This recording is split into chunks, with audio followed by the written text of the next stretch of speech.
Hello, I'm Robert Bermel, a staff neurologist and medical director at the Cleveland Clinic Mellen Center for Multiple Sclerosis.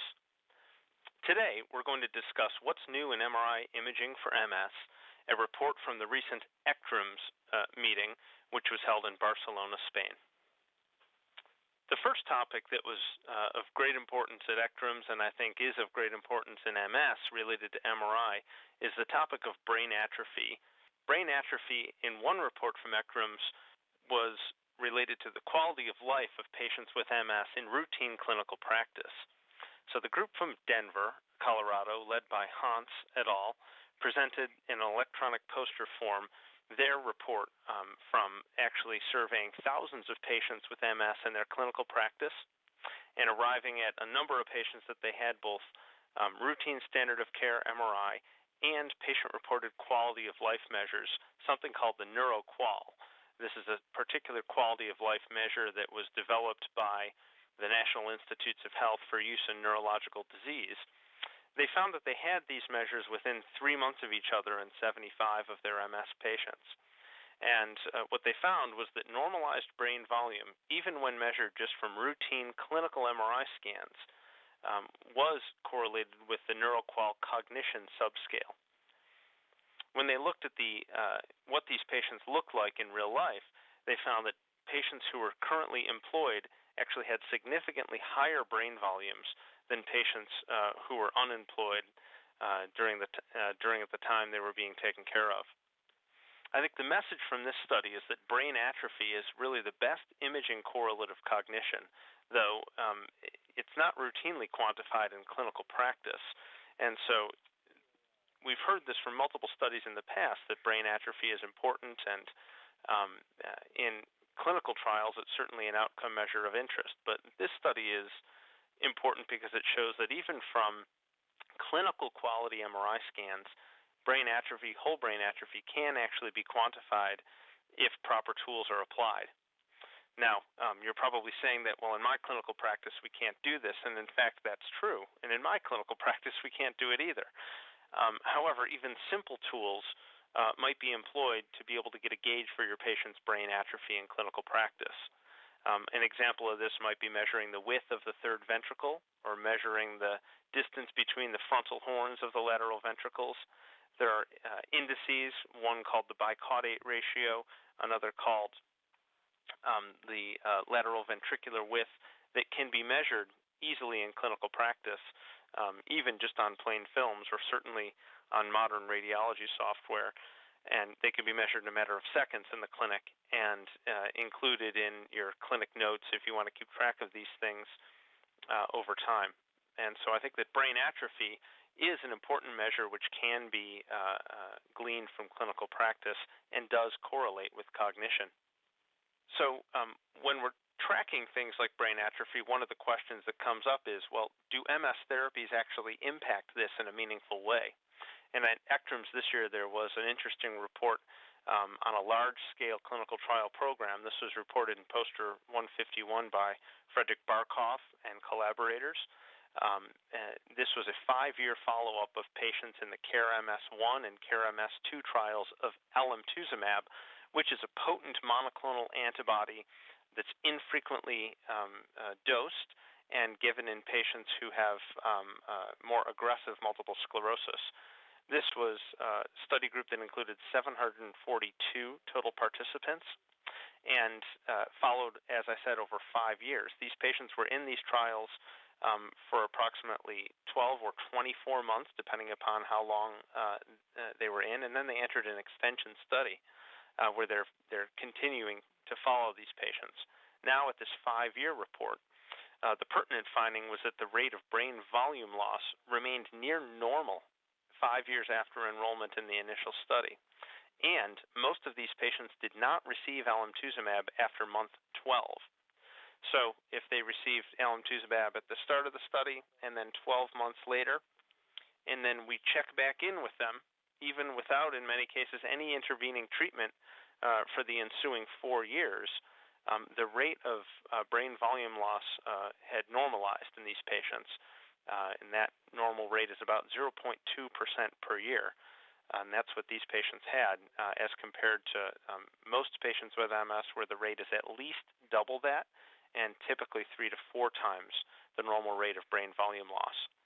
So the message from this study is that early aggressive immunomodulatory therapy for relapsing remitting MS may confer a durable effect on brain atrophy. In this case, an encouraging result from, again, a rather potent treatment, which does have significant potential side effects and risks that need to be taken into account, but one of the first reports showing that early aggressive treatment of relapsing remitting MS can show a durable, long-lasting effect on brain atrophy.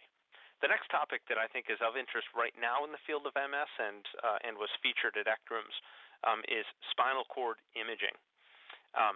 Spinal cord imaging is something that we typically do at the time of diagnosis in MS, looking for spinal cord lesions to substantiate a diagnosis of MS, but it's infrequently done in the monitoring of patients with MS. One of the reports from ECTRIMS, one of the ones I selected to review, was a report by Plantone et al. From the UCL Institute of Neurology in London, UK. This is poster 441. And this evaluated the association between spinal cord imaging and progressive MS. The result of this study was that patients who had disability progression with progressive MS, in other words, their disability level was worsening over time, also had a coincident greater increase in upper cervical cord T2 lesion load. And so what was witnessed in these patients is that even though you might not see in progressive patients an attack or a definite relapse of MS, that over time new cervical cord MRI lesions could be detected using sophisticated MRI analysis techniques that did correlate with the rate of disability progression. And so even in the absence of discrete relapses, the accumulation of spinal cord lesions may be an important mechanism that underlies the accumulation of disability in progressive MS. This leads us to the next study that I'd like to talk about, which is also on the subject of spinal cord monitoring. And this is a study by Tumala et al. From the Boston group at the Brigham and Women's Hospital. This was poster 458 at ECTRIMS, which examined 61 patients who were receiving disease-modifying therapy for MS and being monitored while they were on disease-modifying therapy.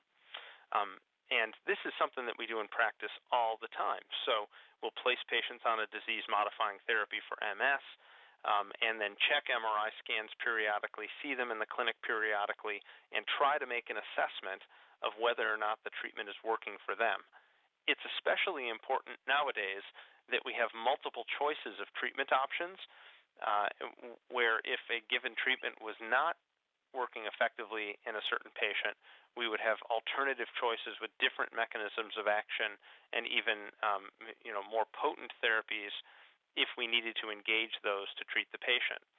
And so we're doing a lot of this monitoring and assessing these days to see whether or not treatments are working. One of the treatment targets that's been discussed and is frequently discussed in MS is a target called no evidence of disease activity. And that essentially means that a patient on treatment would have no new T2 lesions on their MRI, no gadolinium enhancing lesions, no definite relapses, and no evidence of disability progression on their examination. So if they have those 4 criteria, then they would meet that target of no evidence of disease activity, or NEDA.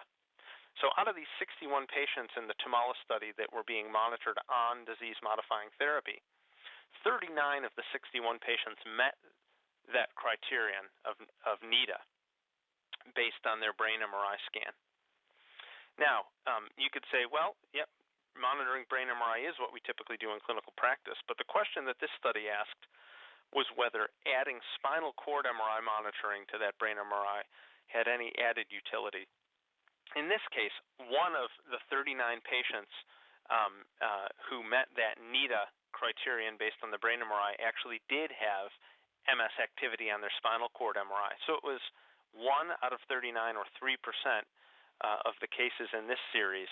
The addition of spinal cord MRI had additive value in identifying MS disease activity.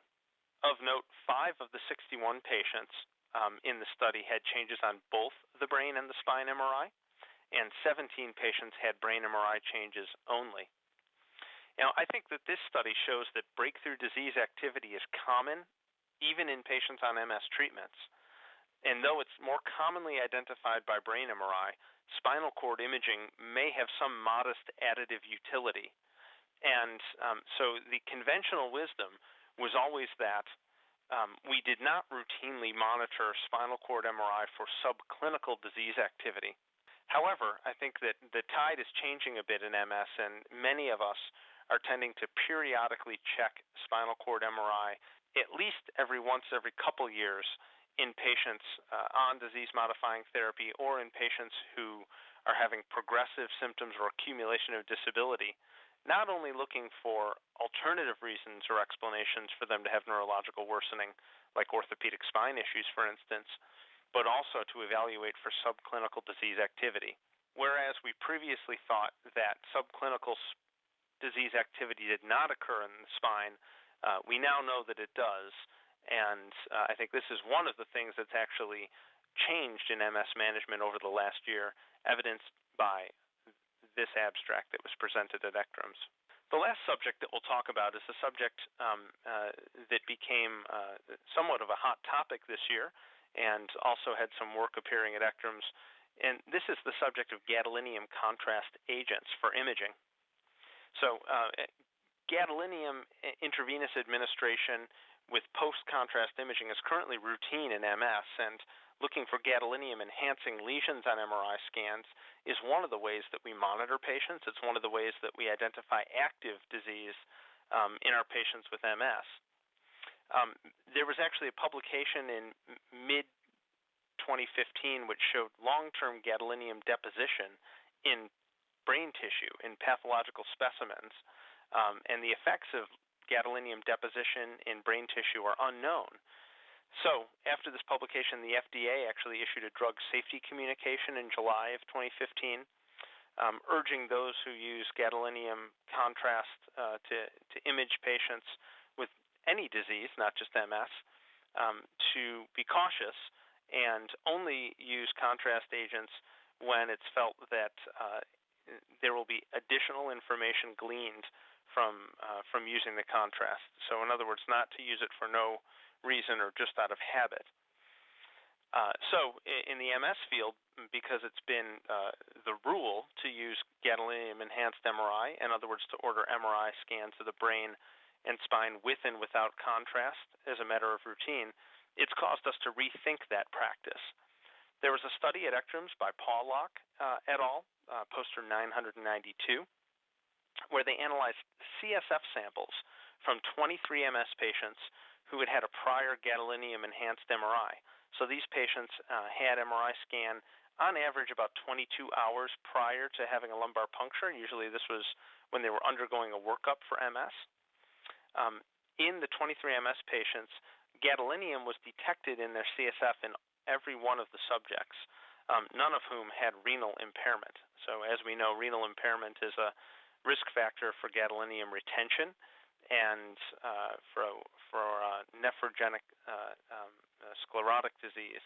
And that's not what we're talking about here. We're talking about patients with normal renal function in whom gadolinium was detected in very, very, very low trace amounts in their spinal fluid. We're talking parts per billion that it was recognized.